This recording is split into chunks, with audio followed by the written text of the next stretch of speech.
ফিরে বাংলাদেশে বীরের বেশে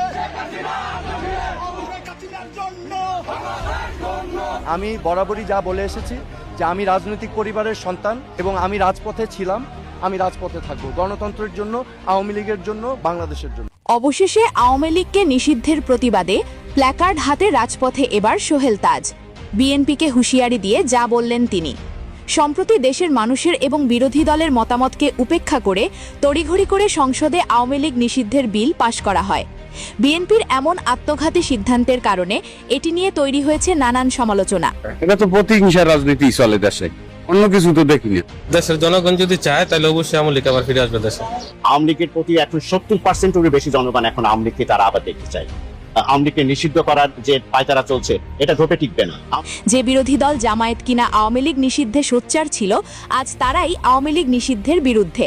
এই বিলটা হলো একটি গণহত্যাকারী সন্ত্রাসী সংগঠনের নিষিদ্ধকরণ সংক্রান্ত একটা অ্যামেন্ডমেন্ট। আমরা তার দায় নিতে চাই না, এই জন্য আমরা এখন সংসদ থেকে ওয়াক আউট করছি।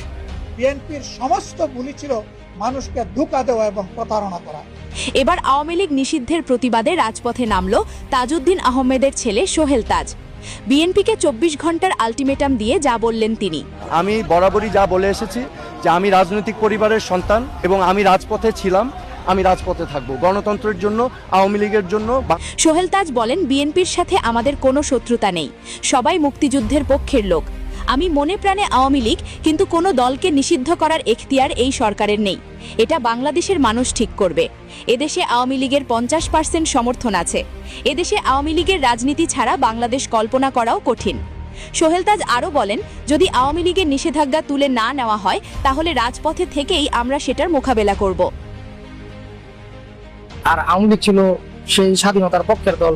যারা প্রকৃতপক্ষে আওয়ামী লীগ করে তাদের মন থেকে তো নিষেধ করতে পারবে না, তা লিখিতভাবে নিষেধ করলে কি হবে?